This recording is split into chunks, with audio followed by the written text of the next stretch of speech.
Dennis Prager here. Thanks for listening to the Daily Dennis Prager Podcast. To hear the entire 3 hours of my radio show, commercial-free, every single day, become a member of Pragertopia.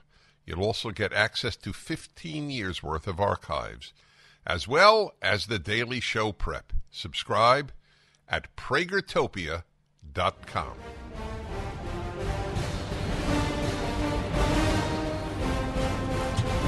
Hi, everybody. Dennis Prager here in South Florida. Yes, indeed. Another week, another trip.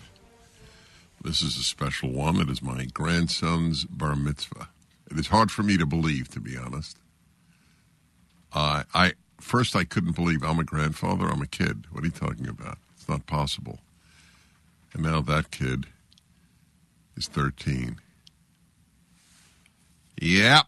Every one of you listening knows that life is fast. That's why you have to think in advance what in the final analysis is meaningful. There's a story out that exactly reflects that particular issue. And let me get it for you. Only 1 in 4 say parenthood, marriage are crucial for fulfilling life. This is from Breitbart. Only roughly a quarter of U.S. adults say having children or being married are extremely or very important for living a fulfilling life. A Pew Research study found. See, for those of you who believe that, society can do just fine without God and the Bible, secular life can be really wise. There is no wisdom in secular life. There was liberty, but that's about it, not wisdom. How many religious people, seriously, how many Jews or Catholics, Protestants, Mormons would say that life is fulfilling? I'm talking about religious Jews. See, you don't have to say religious Christians or religious Mormons, because once you leave the religion, you're not considered a Catholic or a Protestant or an evangelical or a Mormon. But if you leave Judaism, you're still considered a Jew. That's why George Soros, who has zero affiliation with anything Jewish, couldn't give a damn about Judaism, God, or the Jewish people or Israel, is called a Jew. So I'm talking about religious people. Religious people know how important marriage and family. And the opposite is not true. 1 in 4 U.S. adults, when asked what it takes to lead a fulfilling life, the public prioritizes job satisfaction and friendship. I'm with friendship. Job satisfaction is important. The vast majority of human beings, however, did not have job satisfaction. And if they had family and community and friendship, they just did fine. Jobs were considered a vehicle to sustenance, a vehicle to making a living. They were not considered, you find it life satisfying. Very few jobs afford that possibility. And by the way, jobs end. Now you'll say, well, family and marriage end. Well, family doesn't end, theoretically. Can end if people put an end to it. And marriage ends with divorce or death. But still, it is the most viable option for meaning. No job goes forever. Anyway, what is job satisfaction? You're the CEO of Walmart. Is it that satisfying?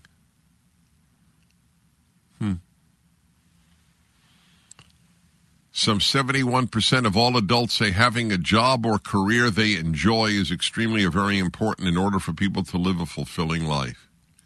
Yeah, but how many of them are there? And that's great when you're 28. That's exciting. A new job, new community, all that. Yeah, what about 20 years later? Forget 50 years later. What about 20 years later? See, this is where wisdom comes in. Who is the wise man, says the Talmud, or ask the Talmud, and they answer it, the one who sees the future, the one who sees what will be born. In other words, the one who asks the question, what are the consequences of my decisions? 61% says having close friends is equally important. Well, you don't have to convince me of the importance of friends. I'll buy that one. I've been talking about that all of my life in my happiness book, etc. 26% say having children and 23% say being married is extremely or very important for fulfillment. A third say each is somewhat important. 42 and 44% say having children or being married are not too or not at all important. Well, we'll see what they say when they're 60. And when you're 60, unless you are struck down by some catastrophic illness, you may have another 30 years to live. May not even have to wait to 60 to ask these questions. Maybe just 50 or 40. Having a lot of money is viewed as extremely or very important for a fulfilling life by 24% of adults. Another 49% say this is somewhat happened. A lot of money. Wow. Not sufficient money. A lot of money. Interesting. Broken down by political affiliation, Republicans are more likely than Democrats to say marriage and parenthood are crucial. However, voters from both sides are more likely to prioritize careers and friends. Wow, that's fascinating. Only 15% of Democrats say being married is very important for fulfillment. Oh, now I understand. I recently learned that a reform rabbi in a very, very large congregation in Los Angeles no longer invokes the traditional centuries-old wish upon the birth of a child that the child grow up for, in Hebrew, Torah, Chuppah, Ma'asim Tovim, for Torah, marriage, and good deeds. That is my take on what the Jewish Trinity is. Torah, marriage, and good deeds. It's an ancient formula, and it's a great one. It's appropriate for everybody, incidentally. So, since overwhelmingly non-Orthodox Jews are Democrats, it makes sense. Only 15% of Democrats say being married is very important for fulfillment. Okay. Really, all these people are going to be just thrilled to go through life without a partner. I told you, college makes you stupid. Secularism makes you stupid. Not everybody. In general. And the most secular institution is college, and it's the stupidest institution. Because where's the wisdom available outside of the Bible? Once you have the Bible, there's much more wisdom. Dostoevsky, Shakespeare, there's plenty of wisdom. But not without that book. Only 15% of Democrats say being married is very important for fulfillment. 19% said the same about having children. By comparison, 33% of Republicans say the same about having children and getting married. Well, it's more than double among Republicans. So I just thought I'd share that. We have a real sick man, and I don't mean sick because he's depressed. He's sick, morally sick. He's an a-hole. Never called a senator that in my life. Fetterman presides over Senate wearing short-sleeve shirt, no tie, and shorts. And Schumer said that that was okay. The Democrats will destroy any traditional value we have, any. The chutzpah of this man, the narcissism, is beyond belief. Beyond belief. Peggy Noonan wrote a whole piece on this, and we don't share all values, we share some. But she understood that this is a sign of a civilization in decline. I blame every person in Pennsylvania who voted for him. He is not at all only responsible. They knew what a schmuck they were voting for and still voted for him. Back in a moment. Mike Lindell has a passion to help you get the best sleep of your life. He didn't stop at the pillow. Mike also created the Giza Dream bed sheets. These sheets look and feel great, which means an even better night's sleep, which is crucial for overall health. Mike found the world's best cotton called Giza. It's ultra soft and breathable, but extremely durable. Mike's latest deal is the sale of the year. For a limited time, you'll receive 50% off the Giza Dream sheets, marking prices down as low as $29.98, depending on the size. Go to MyPillow.com, click on the radio podcasts square, and use the promo code Prager. There you'll find not only this amazing offer, but also deep discounts on all MyPillow products, including the MyPillow 2.0 mattress topper, MyPillow kitchen towel sets, and so much more. Call 800-761-6302 or go to MyPillow.com and use the promo code Prager. Whenever I'm down, I bring to you these amazing things, the world of stupidity in which we live. A quarter of Americans think, and even fewer than that among Democrats, that marriage and kids are important. You see, I'll tell you why they think that, because they don't think, how will I grow? They think, what will bring me satisfaction? And when they think of children and marriage, they think of obligations, which is true. There are obligations in marriage and children. They don't like the idea. Obligations is a dirty word on the left. Society may have obligations, but not you. So therefore, why would you want to be a parent? It's not as much fun as going to dinner every night. And that is true. It's not as much fun. That's right. So you have to ask yourself, what is more likely to bring ultimate happiness? By the way, there's a risk. Children can bring misery. That is correct, but there is nothing like marriage and children to have you grow, beginning with marriage. It's amazing. I have a sort of, not a sort of, yes, a sort of. I have sort of antennae. When I meet someone in their 20s, I could tell most of the time whether they're married. There is a maturity that radiates. Not that every single person is immature, every married person is mature. There's no such thing as every. So understand that generalizations never mean every.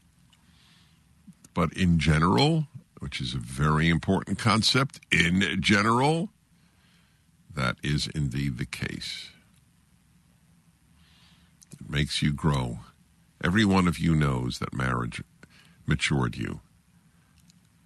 Every one of you knows that. So that was the 1 in 4 story. Here's what was I talking about? Oh, Fetterman. It's mind-boggling. What a narcissist. What a fool. The destruction. You see, you have to understand what animates the left. There is nothing to be learned from the past. That is the motto of the left. Nothing. Those who lived before us this is the general left-wing view, like Fetterman. Those who lived before us were either morons or bad people. The only good people who lived before us were extremely rare, and they weren't as good as us anyway. It began. I knew this as a kid because I was religious. and because I was taught wisdom. I knew this when I heard as a kid, never trust anyone over 30, and I thought, that's exactly whom I trust. People over 30, like Moses. He was not only over 30, he was over 3,000. Wow. Isaiah, Amos, Christians, Jews, we trust people who lived way, way, way long ago. We cite them. We actually think that there's more to learn from Isaiah than from the New York Times editorial page. I mean, that's really unbelievable. You got to be kidding. There's more to be learned from Isaiah than at Yale. Well, the truth is, there's more to be learned in any 12-step program than at Yale. So there is no comparison. Well, if you think that Bud Light deserved a boycott, I would argue that Braun Shavers deserves a much bigger boycott. I would like to put Braun Shavers out of business. I own a Braun Shaver. I'm figuring out how can I publicly dispose of it to make it clear that I will not be using a Braun Shaver again. And will I throw it in the garbage? Do I burn it? I tend not to go in for such exciting videos, if you will, but I want to at the same time prove that I am getting rid of my Braun Shaver. I mean, what they're doing is actually considerably more vile than what the beer company did.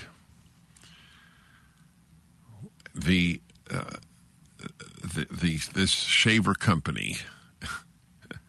Let's see. Let me get into the Telegram. Oh, come on, man. What do you mean log in? I just logged in earlier. It's such a nuisance. A true nuisance. Why didn't it keep it?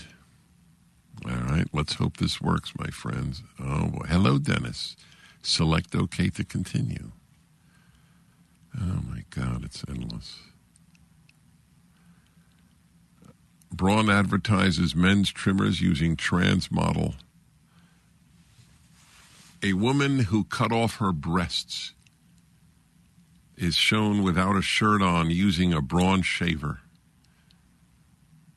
You understand, Braun is making a statement. It's not, it knows how many people is it appealing to? How many potential users, consumers of Braun shavers have had their breasts removed thinking that they are a male? It's an almost insignificant number. So this is a statement. There's no such thing as male or female. We at Braun Shavers, we want to celebrate women who have their healthy breasts cut off because they think they could become a man, something that cannot happen. You cannot become the opposite sex. You can look like it, but you cannot become one. It's a shocking thing Braun Shavers is doing. Get rid of yours and let Braun know. Somehow we need to get the word out. This is truly something.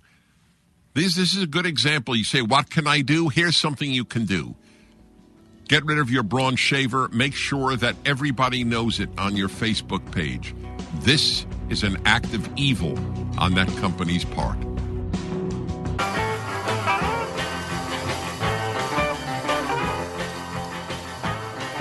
Dennis Prager here. If Bud Light was boycotted, this is even more serious. Braun shavers, I wish it ill. Some sicko at Braun decided that this would be appealing. I don't know who it appeals to. Hey, you too, girl, lady. You too can have your breasts removed and think you're a man. And then you can shave with a Braun shaver when you have your breasts cut off, your healthy breasts. This is the Braun message, my friends. This is from the Telegraph in England. Braun has been called irresponsible for advertising men's trimmers using a trans model with surgical scars. A model photographed using the Series X hybrid trimmers for men is seen with surgical scars from what appears to be a double mastectomy operation. Campaigners have claimed the advert breaches the Advertising Standards Authority guidance, which warns against glamorizing or trivializing cosmetic surgery. The Advertising Standards Authority, in its social responsibility section of its website, states, quote, marketers should take care not to trivialize the decision to have cosmetic surgery. Procedures should always be portrayed as something that requires time and thought and should never be portrayed as safe, easy, or risk-free.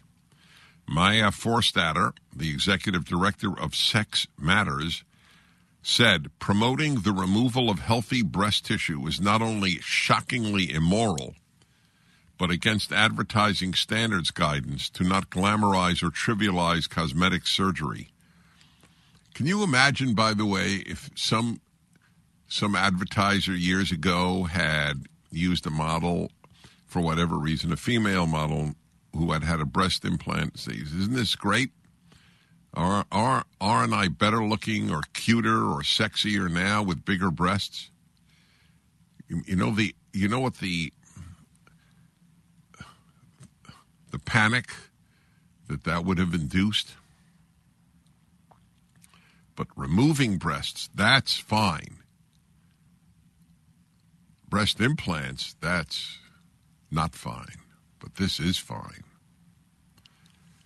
The campaign perpetuates the terrible lie that women can become men if they have their breasts removed and take hormones.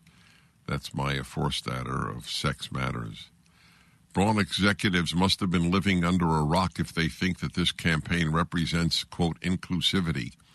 The reality is that Braun has now written itself into history as promoting social contagion and what will become one of the most notorious medical scandals. That's right. No one will remember Braun Shaver's years from now, but they will merit an anecdote in history as one of the sick forces of the corporate world. Not only do not buy a Braun Shaver, throw yours away, and let Braun know this and publicize it on your page. If this would be instructive, because this is vicious. The Bud Light issue was ludicrous. This is vicious. It's social contagion. That is what it is. That's exactly what it is. James Esses, the co-founder of Thoughtful Therapists, a group of counselors and psychologists concerned with the impact of gender ideology on young people, said, once again, we find a private corporation willing to glorify irreversible surgery being performed on the healthy breasts of women in pure pursuit of profit. And you see, I don't agree with that. It's not in pure pursuit of profit. It's in pure pursuit of sick ideology. It is very hard for normal, healthy people to understand the pathology of the left. That's why I keep reminding you of the British communist who lived in China her whole adult life with her communist husband. She continued to believe in Mao, an absolute Hitler of history. About 60 million slaughtered for ideological and financial reasons. Even when her husband was arrested for 6 years during the Cultural Revolution in the 50s. You have to understand that the left believes their sickness. That's why they're sick. It's not for profits. So they have to be hurt financially. Braun Shavers, B-R-A-U-N.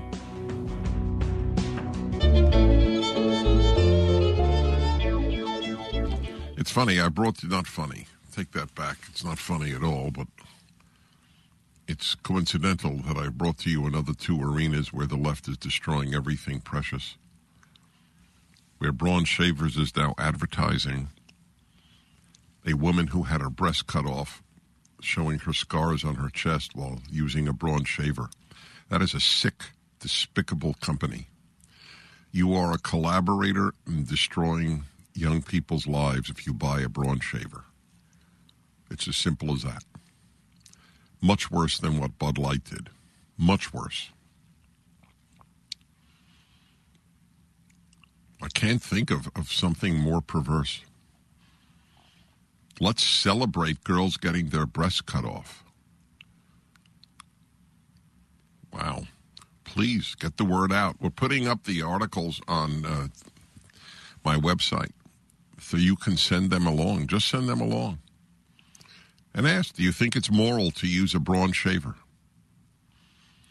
I just ask my producer to remind me every day to remind you about Braun shavers. I can't do this. This can't be a one-time thing.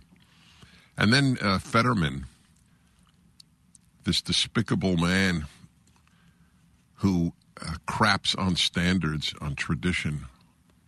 He is the leftist incarnate. Why would I honor a tradition that people look classy, look sophisticated in the U.S. Senate? I'll preside in a T-shirt and shorts. I don't know how we produced in this country so many disgusting people. I don't know. It's a puzzle to me. I mean, I do believe that the answer lies in the death, largely lies in the death of religious standards. But not only. The UK Prime Minister delays ban on sale of new petrol and diesel cars. Wow. This is from the left-wing Guardian. Which, like every other left-wing source, is crapped on PragerU. They have to understand the universality of the attacks on PragerU has the same exact effect on everybody who donates to PragerU and everyone who works at Prager University. It says, there's got to be a reason they so fear a 5-minute video. There's got to be a reason. They have students for all year, for years, and they're afraid of a 5-minute video. As well they should be. That's why they're afraid of any conservative speaker on a campus. By the way, next Wednesday night, Charlie Kirk and I will be at Arizona State University. Anyone you know who is in Arizona State, no matter how distant from you, a relative or friend or a friend's friend or a friend's daughter, pay them to go. Challenge them. Say, you're sure that Charlie Kirk and Dennis Prager are wrong? Okay. Devote 90 minutes to finding out. If you're afraid to go, it says something about you, not about them. Next Wednesday night, Arizona State University. Rishi Sunak, that's the UK Prime Minister, has announced a major U-turn. This is from a left-wing source. On the government's climate commitments, as he promised to put his party on a more radical path in an attempt to close the gap with Labour before the next general election. In one of his biggest policy changes since taking office, Sunak confirmed the UK would push back the deadline for selling new petrol and diesel cars. Petrol is gas, of course. So, wow, he's pushing back the deadline. Yes, because he doesn't want to bankrupt the UK. Everything the left is urging is destroying the economies of the countries, whether they're poor African countries or rich Western countries. Everything the Greens are pushing is destructive. I'll have another example for you with the wind turbines, hopefully this hour.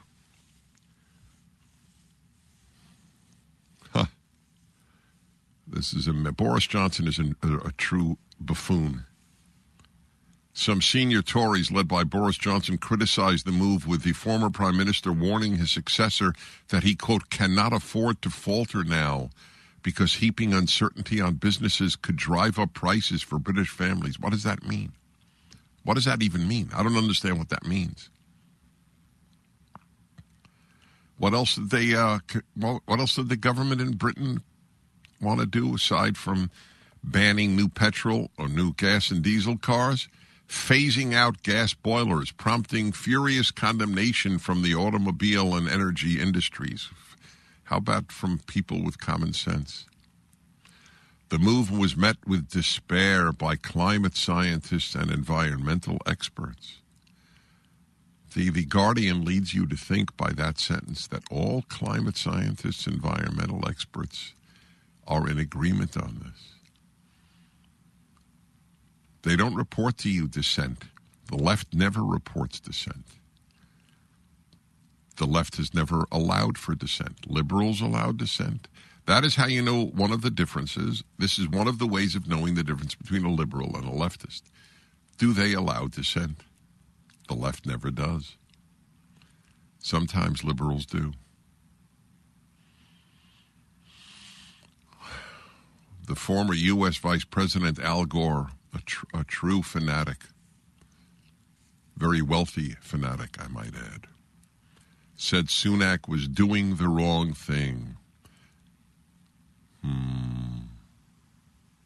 Boy, if you can't depend on conservatives to do the courageous and good thing for society, upon whom can you depend? That is the question. Windmills coming up on the Dennis Prager Show. By the way, Sunday night is the holiest day of the Jewish calendar. I will be leading services for the 17th year. Go to PragerHighHolidays.net. Hi, everybody. Dennis Prager here.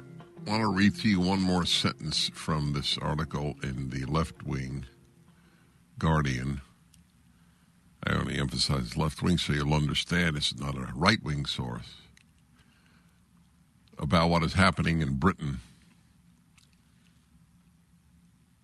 Polls have consistently shown that the majority of people, that is in the UK, back the transition to net zero in order to limit climate breakdown.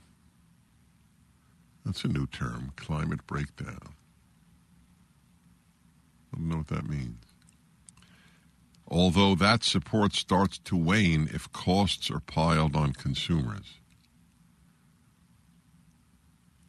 This sentence would be a riot if it weren't so absurd and farcical and destructive. Really, that support starts to wane if costs are piled on consumers?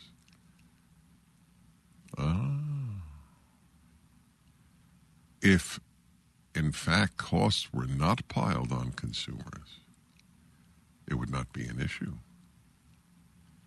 The costs are destructive. Anyone middle class and below is really hurt by green policies. I mean, really hurt.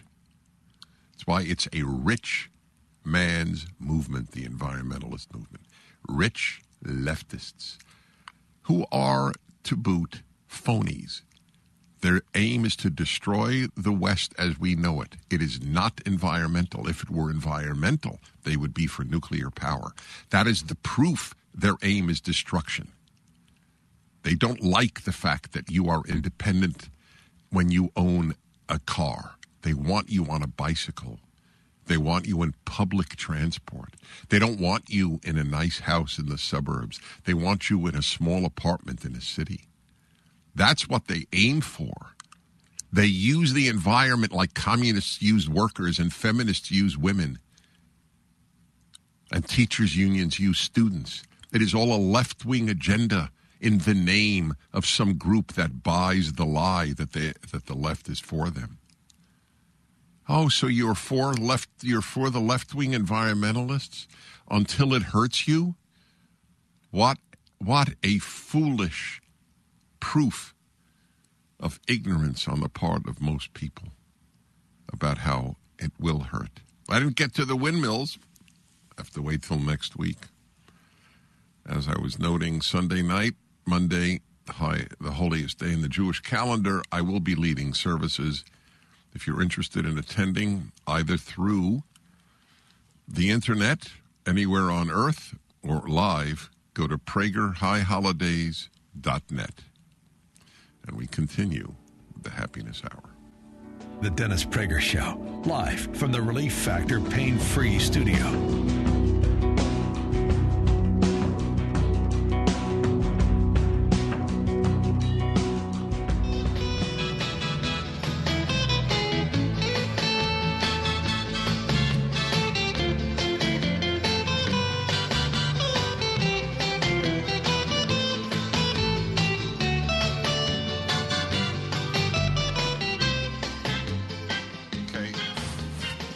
Hello there, everybody. Whoa, I blew that one.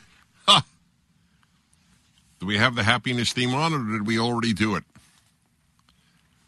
Hello? Hello?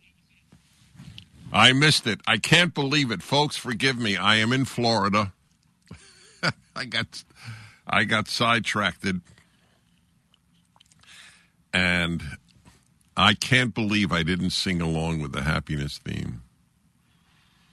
Well, there's a first time for that. I think it's the first time I missed the theme in, 24 years of doing the Happiness Hour. Well, everybody, anyway, it is the Happiness Hour. Hello from Florida. I am in South Florida for the bar mitzvah of my grandson, my oldest grandson. I have to tell you, I started broadcasting in my early 30s. For me to say on radio, oh, yes, I'm at the bar mitzvah of my grandchild, it's sort of cognitive dissonance. I know it's true, but I don't believe it. Because in my brain, I'm still the guy in his 30s who is broadcasting. My health is virtually identical, and my energy is greater than ever. My love of life is the same. And how did that occur? How did I become the grandfather of a 13-year-old? That is why you have to think in life, which I did, by the way. I must tell you this. I did think this all of my life. How will I want to look back on my life? It was a gift of my religion, my home, and my own nature that I cared about wisdom at a very early age.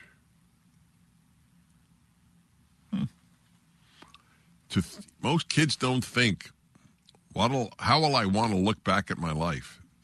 They think about that day. They think about, at most, the immediate future. But most people have a very long, distant future they ought to think about. Which brings me, ironically, maybe not ironically, but not deliberately, but it does bring me, in fact, to a headline that I brought to your attention in the first hour of the show today. Only 1 in 4 say parenthood and marriage are crucial for fulfilling life. This is a brand new fact of life because we live in the age of non-wisdom, of anti-wisdom. People really, really do believe that the great joys of life are available, the meaning of life, from work. That's what they say. Here. So here it is. This is the Breitbart summary of the Pew survey. Pew is not right-wing or left-wing. Pew Research. Only roughly a quarter of U.S. adults say having children or being married are extremely or very important for living a fulfilling life. By the way, I want to make sure, is it fulfilling? Because that's not even the same as happy. So it's even more wrong. Yeah, fulfilling. That is the term that the Pew research question used. Marriage and parenthood are seen as less important to living a fulfilling life. Really? This shows, along with the ability to teach young people that they may not be what they're born, a boy or a girl. They might be something else or neither. Non-binary is the term. People believe the most absurd things that are told to them. All it needs is to have enough people say it, and it is believed. That is apparently the human condition, except for a few people. Really? You're going to have a fulfilling life based on job satisfaction? When asked what it takes to lead a fulfilling life, the public prioritizes job satisfaction and friendship over marriage and parenthood. Well, the friendship is a big factor. I agree, and I've always said even married couples need friends. Although, if you're lucky, and obviously that's a factor, your spouse is your best friend, or at the very least, one of your best friends. People should have friends, period. Some 71% of all adults say having a job or career they enjoy is extremely or very important in order for people to live a fulfilling life. So this was the feminist message. Women, your happiness depends upon job and career, not on a man, a husband, or children, or a family. So it's worth analyzing since it is the happiness hour. I have come to the tentative conclusion. I've never said this, but I believe that it's verifiable by the data. If you care about such things as verifiability and not just ideology, it's women are burdened by what will make me happy more than men are. And for very many women, they don't know, and this is not a criticism, it's a lament. They don't know what will make them happy. It's part of the old joke, what they always said, even Freud said, with all his study of human psyche, human nature, I still don't know what women want. And, I never knew whether it was even actually said by Freud. But the joke actually has some truth to it. And as I've gotten older, I've come to believe that women don't know what women want. Not all. There's no such thing as all. The only people who say all are the left and the true racists who are not left. When they say all whites are racist, that's it's a lie. It's absurd. So to the best of my knowledge, I've never said all about any group, about anything, because it doesn't exist. But in general, I'm not sure if women now, I think perhaps 100 years ago or 75 years ago, thought they knew what would make them happy. And it was generally believed getting married to a good man and having children and making a home and then having grandchildren was the greatest source of happiness. Then along came the feminists who found the idea to be pure patriarchal sexism. That's not what women want. Women want a career because, after all, careers make men happy. Although men with careers without family have a very serious problem with happiness. No wife and no children and just career is a challenge. everything is possible, but it is a challenge. But for women, it is a greater challenge. It is amazing that 3/4 of American adults actually believe this. They think a job is more fulfilling than a family. What do you make of this? 1-8-PRAGER 776-877-243-7776. What does your daughter think? We'll be back in a moment. The Dennis Prager Show.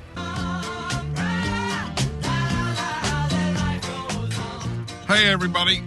It's the Dennis Prager Show, the Happiness Hour, every Friday, the second hour of the program. I have not missed, if I've been on a Friday, obviously there are Fridays I'm off, but any Friday I'm on, this has been true. No matter what is happening in the news, I do a Happiness Hour. And there's a reason for that, because we have to figure out how to be happy in bad times. Theoretically, it's easy to be happy in good times. The question is, can you do it in bad times? Otherwise, if your happiness is completely dependent upon you're living in a good time, and even then, in good times, there are a lot of people who are depressed. There are physiological and other reasons. But anyway, we do have it every Friday. So I've been reading to you this Pew study that 3/4 of Americans believe that career and friends are more important for a fulfilling life than than being married or having children. So I want to make something clear before I take your calls. I have a very, very fulfilling career. So I cannot, in honesty, say it's completely divorced from my happiness.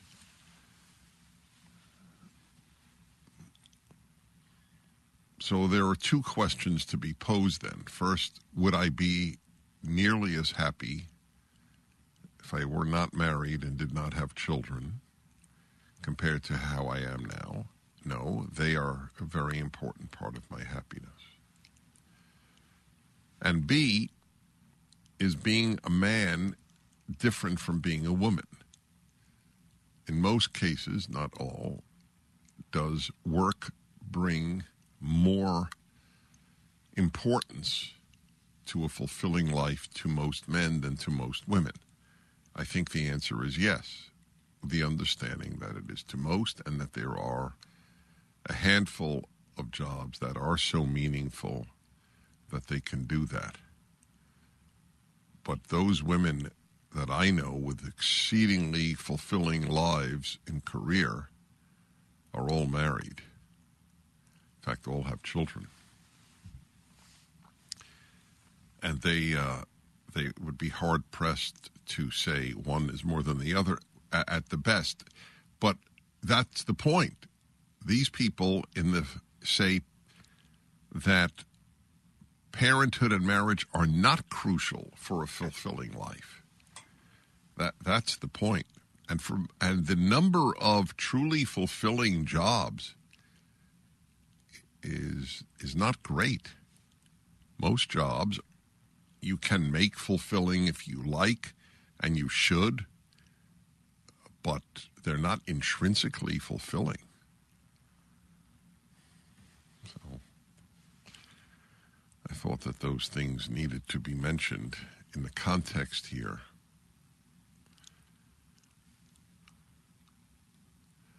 Maybe part of the answer is all eggs in any one basket is risky. I'm just thinking aloud. I don't know if that's the lesson to be learned, but I think it is a lesson that might be learned. Putting all the eggs in one. You want as many sources of meaning as possible. After all, there's another source of meaning that isn't even in the Pew Research poll. That's religion.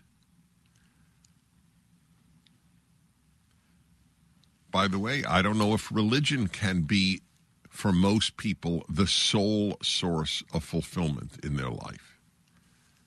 Even putting all your eggs, and I am deeply religious, even putting all your eggs in the religious basket.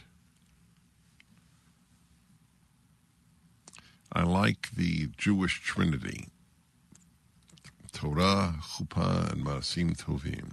Torah, marriage, and good deeds. Good deeds is very fulfilling. You know, God or life has given us a lot of avenues to fulfillment. Thank God, I might add, or thank whatever.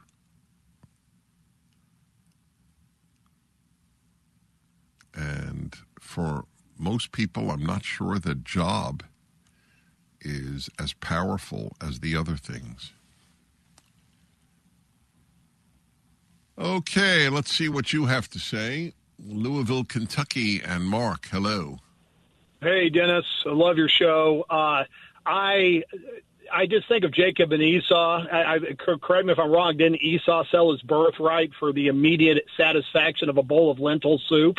And I'm assuming these people are younger in this survey because it's not – everything goes great till it isn't, and then you're too far along in life to realize the mistake you've made. So what is the age right. for these You're right. You're right on Esau, and you're right about the too far in life issue. That's why I said too few young people ask, how will I feel or look back at life when I'm 50, let alone 80? It's a big mistake because the odds are they'll be 50 and 80. Yes. And yes, Esau is the paradigm of I want pleasure now. That's right. That's a good example. All right. Yeah. Thank you. All right. Thank you. Intelligent call.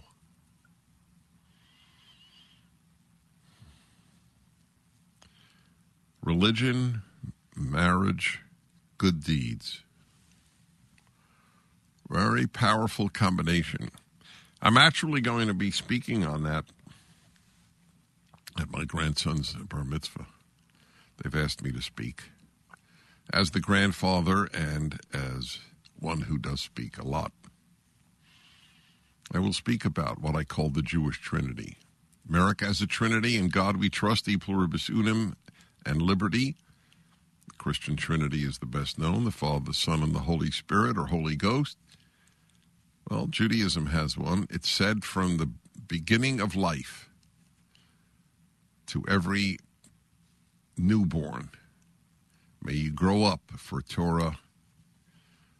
So, in other words, religion, God, wisdom, laws to make your life better, marriage, and good deeds.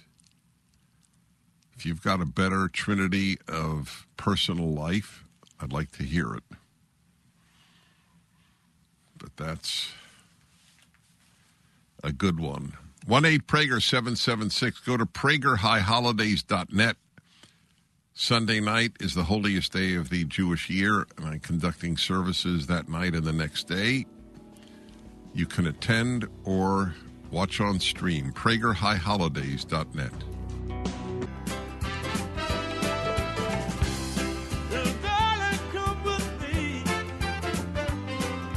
Hi there, everybody. Dennis Prager here. Happiness Hour. The subject is the Pew Research poll that 1 in 4 Americans, only 1 in 4 Americans, says that marriage and parenthood are crucial for a fulfilling life. Rather, it is career and friends. I'm glad they note friends. I think friends is true.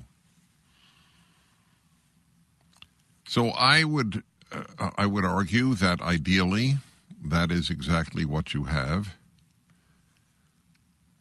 that in the final analysis, as you move on with years,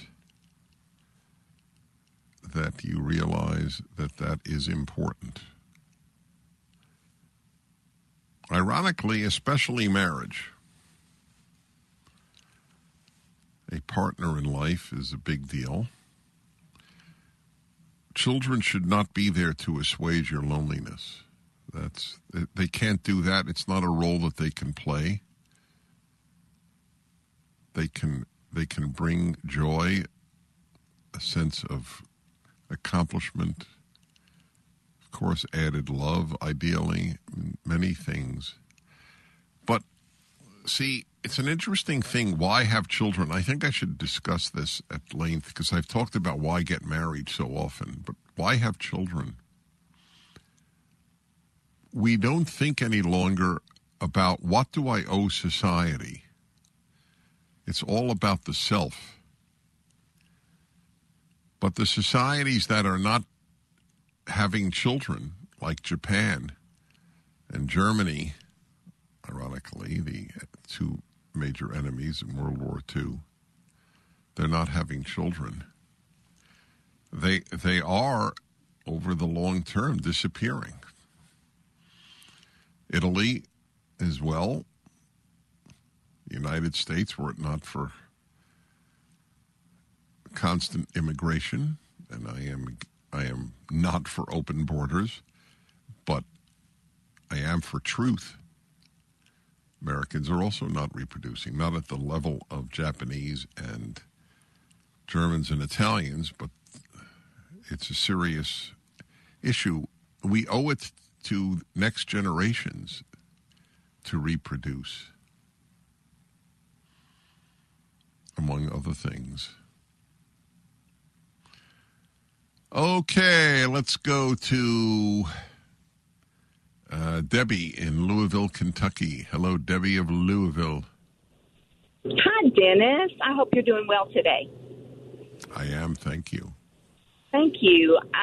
I'm wondering if maybe part of the problem is because we move away from our families. We're so transient, and we don't live close to grandparents, parents, aunts, and uncles, and those that can show us and speak into us how important family really is, and live that model for us. So because we don't live near them, our friends and our career really is the most important thing.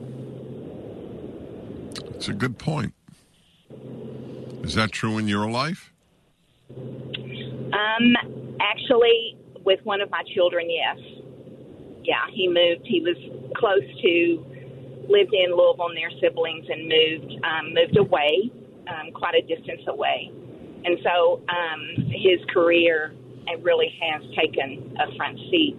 But something that really speaks to me, I have a daughter that lives in Turkey, and just visiting there, they still have very much their families intact. It's just really important to them. They live, grandparents live with their children, and family and children are everything in that society. It's a beautiful thing. Yeah, no, I'm quiet because I'm thinking it's a tough call. Is that an ideal as well? So I'll ask you, since you said it was beautiful, and in many ways it undoubtedly is, would you have liked to live with your parents in the same house? In the moment, looking back, raising 4 kids, I'm not sure that I would have. As I look back on it now at 68, I think that it would have been a good thing. I can remember as a child going to my grandparents and seeing them every weekend. And yeah, well, all right. You've given me another topic. Thank you. It's a big question.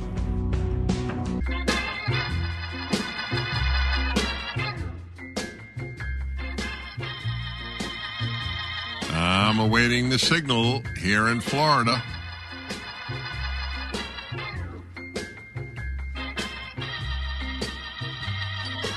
What?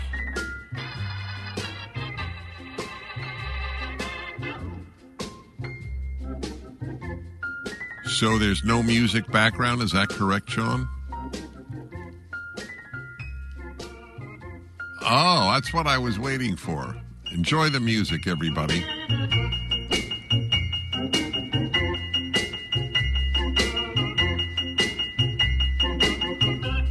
Okay. I'm getting indecipherable messages. We might as well say it aloud. What does it mean you'll reboot during the segment? Does that mean I'll be off the air? What does it mean? Your operating system is...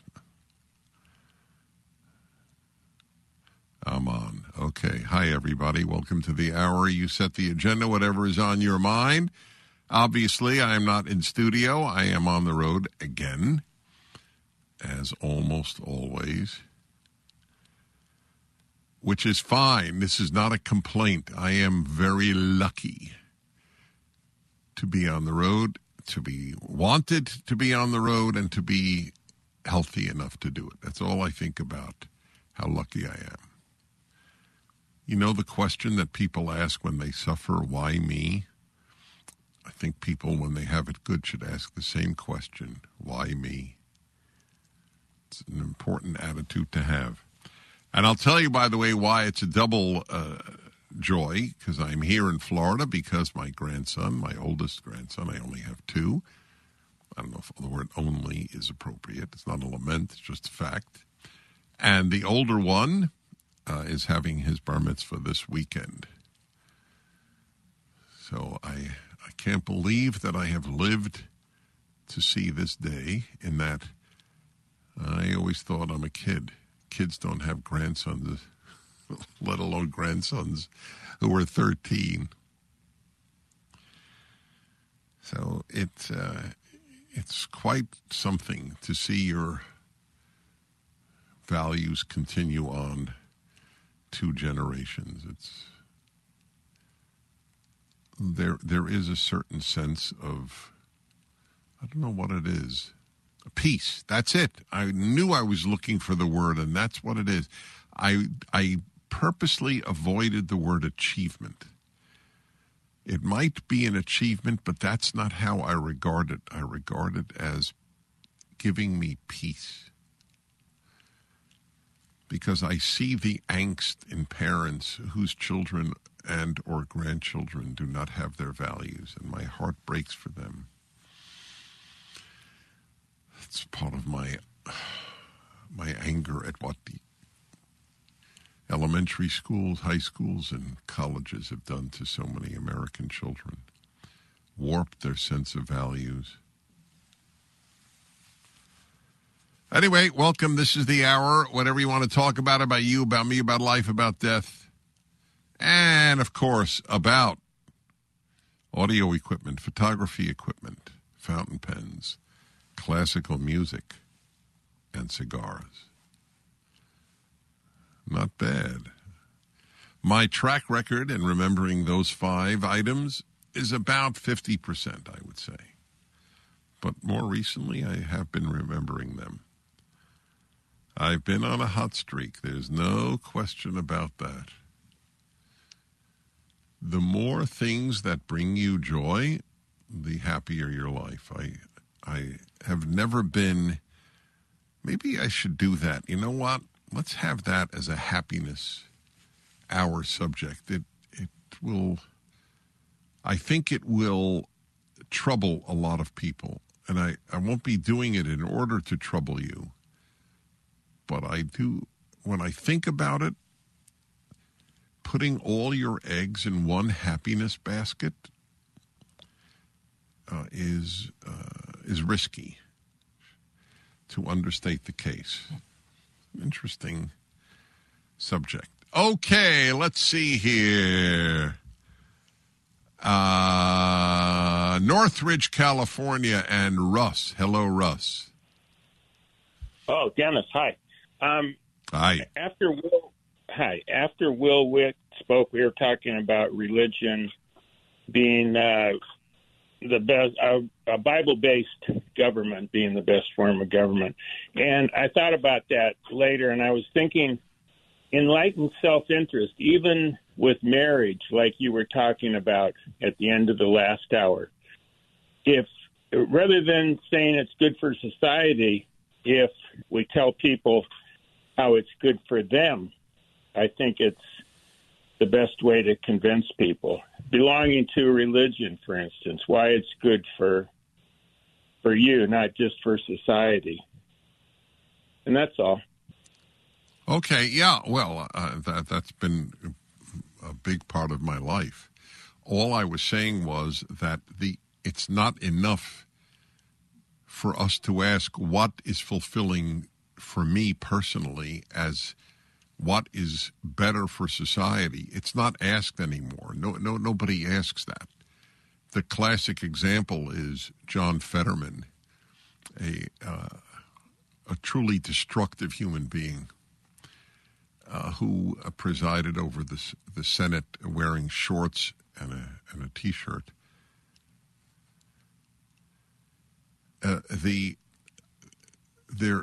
is a percentage of Americans and others who just want to destroy whatever they have been handed. They're a combination of spoiled brats and fools. It's a bad combination. But I don't blame him as much as I blame the people who voted for him. Every one of you who voted for him in Pennsylvania is responsible for the degradation he brings to the U.S. Senate. It wasn't exactly a mystery. We are responsible for whom we vote for, unless they become a total shock. I mean, where there was no predictability in their behavior. But I acknowledge it. That's correct, including for my votes. That's right. I acknowledge it.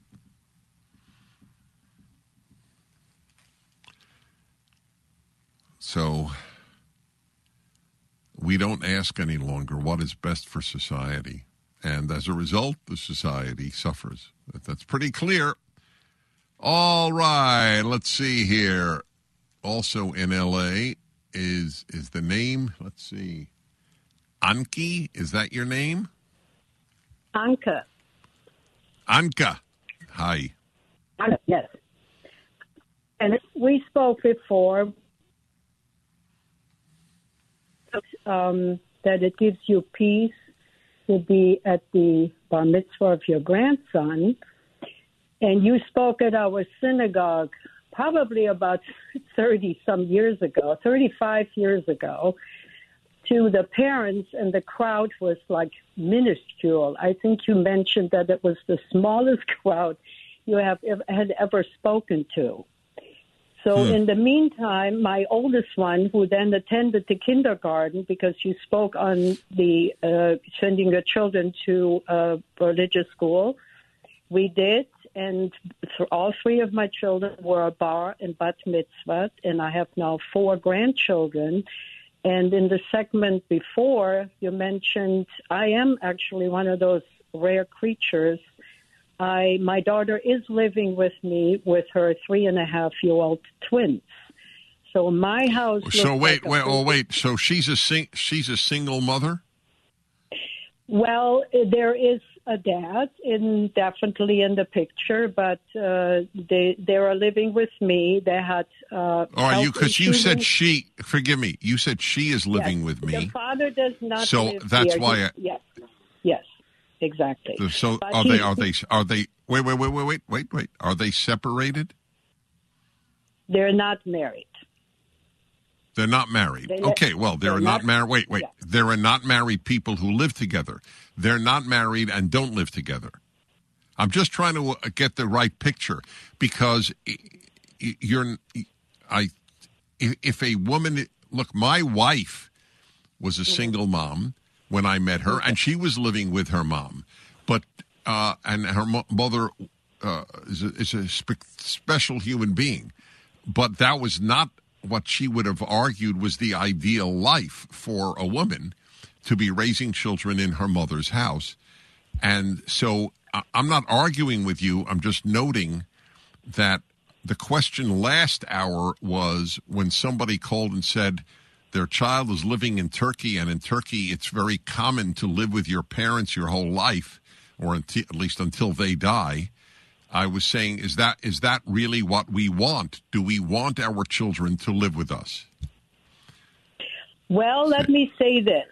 There are times I don't want them to live with me. All right, hold on. You'll answer me? Okay, fine. You'll answer when we get back.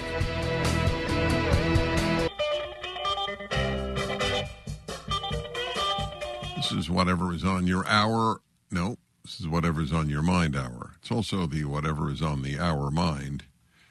Both. And the subject is a really important one. You see, it came up last hour when I was reading the data from Pew Research that only 1/4 of Americans now believe that marriage and children are necessary for a fulfilled life. Now, obviously, you can have a fulfilled life otherwise, no, not necessary. I take it back. Important. They don't even think it's important to a fulfilled life. So the human being tends to think in extremes. So somebody called in and spoke about how their daughter lives in Turkey, where it's so frequent that people live with parents till the parents die, grandparents, parents, and children in the same home, which has been the norm in human history. The question is it the ideal? Sometimes it's terrific, and I understand that. But I will remind those of you who are inclined toward that belief that the Bible has a different recommendation. That therefore a man shall leave his mother and father and cling to his wife, and they shall be as one flesh. And as I explain in my Rational Bible Commentary, the volume on Genesis, I have 3 volumes out. 4th is coming out next year. You can't really cling to your wife if you're still living with your mom and dad. So 3,000 years ago, the biblical prescription was, in fact, leaving mom and dad and living with your spouse. Okay, so back to you, Anka, in California. Yes. Hello. Yes. Hello. So I had some more time to think about this. To clarify it, I totally agree children should move out and have their own life. So it is definitely harder for my daughter probably to live with me because I tend to always give advice because I raised 3 children and she has twins. So it's very difficult. She also has to work, and so do I. I worked last night, and then I come in the morning and then help her get the twins ready so that they can go to preschool, and then I do all the housework. I cook, I clean, I do everything else to make it easier, to make, things more smoothly for everybody. But the joy to see them coming down in the morning and say, "Hi, Oma," and then breakfast or Frühstück when I speak German to them sometimes, and to see them or repeat when I light the candles on Fridays and they say "Challah" when I put the bread on the table, because I know that if my daughter was living alone and had maybe a nanny or some other help, this would probably not happen. So the peace that I have, because I raised my 3 children Jewish, I want this to continue. It would just totally break my heart if they didn't have Shabbat. So Well, you're right. So there's a beautiful example of, it's rare that things are all good or all bad. This is the human condition, and there's no question that this woman, Anka, has a joy from seeing her grandchildren grow up. My grandchildren are 3,000 miles from me.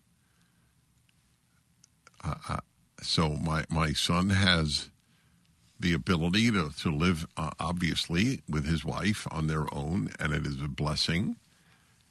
So I think that mature people, and maturity is not common, used to be much more common, but mature people understand there's a price paid for everything.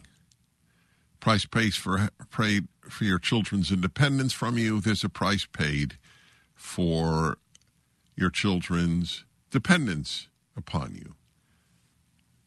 That is why one of the things in life, if I feel like we're doing a happiness hour rerun, or not rerun, but just another happiness hour, but it doesn't matter. The subject is so happy, is to find meaning and joy in whatever the situation that you find yourself in. That's the great Viktor Frankl insight from Man's Search for Meaning. We cannot control what happens to us. We can control how we react to it. So that would be an example. All right, let's see here.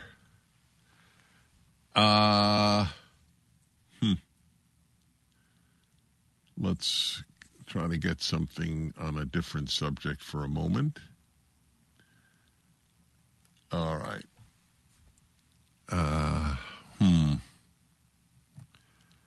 Moreno Valley, California, and Lance, hello. Hi, Dennis. I've just been wanting to get your opinion on my thesis of when I was a kid in the 60s, a teenager in the 70s. Looking back now, life was just so less complicated to deal with. And now, with all the chaos going on and everything, gender, this and that, and everything else, has the human mind reached any kind of limit to just deal with everything that's going on around us? Well, the human mind can deal with a lot of things, but you are right. I think anybody who grew up, I would say, almost through the 90s, almost till the end of the 20th century, had a simpler life than what is being thrust upon young people today. You may not be a boy or a girl. You'll decide America stinks. You live in a moral cesspool called the United States. There's virtually nothing to be proud of. And there is no God or religion. There is no there is no source of great joy and meaning. There's just chaos. And of course, you'll die early because of climate change. I mean, it's not a matter of romanticizing the past. Back in a moment. Saw the things that go unseen, knows exactly what I mean. The loneliest monk. All right, everybody. From his range. Unfortunately, you didn't hear eats chopsticks with eats ice cream with chopsticks. One of my favorite lines. It's the final segment of the week, my dear friends. Let me summarize your calls, lest they all go unanswered, at least in some way. Let's see. In Baltimore, Maryland, Ira wants to know, who's the most famous person I ever met, and any suggestions for a great cheap cigar? Now, there are two related questions. I guess the most famous person I ever met, well, it's an interesting question. First, you should know, this is really important, never in my life, even as a kid, was I drawn to meeting famous people. I am drawn to meeting good people. And it's not a cute line. I mean it sincerely. Most famous people are not particularly good. Most people are not, and so it's not an attack on them, just a fact. Anyway, the most famous, probably Pope John Paul II and Donald Trump. I guess those would be the two most famous people I ever met. Good cheap cigar? The only answer to that is for you to go to a cigar store, buy the cheapest cigars, and see what you like. I can't answer that. I have an upper limit in what I spend, but it's going to be more than you probably are willing to pay by asking the question, and I perfectly understand that.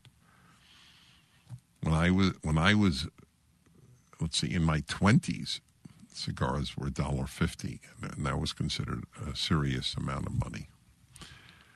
Do I believe in life in other planets? That's Ron in Denver. I have no idea, and nor do I have particular interest in the subject. My ultimate supposition is this is it. The only intelligent life is on this planet. I am afraid of AI. I will say that. Anyway, I'm sorry, John and Sonia and Pat and Sipora. Wish I could have gotten to your calls. I won't be on Monday because Sunday night is the holiest day of the Jewish calendar, Yom Kippur. I'm conducting services again that night and the next day. It's streamed and live. Go to pragerhighholidays.net, and I wish you a wonderful weekend. Portions of the Dennis Prager Show are brought to you by Sierra Pacific Mortgage.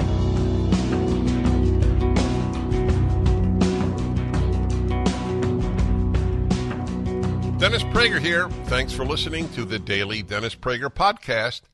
To hear the entire 3 hours of my radio show, commercial-free, every single day, become a member of Pragertopia. You'll also get access to 15 years' worth of archives, as well as the daily show prep. Subscribe at pragertopia.com.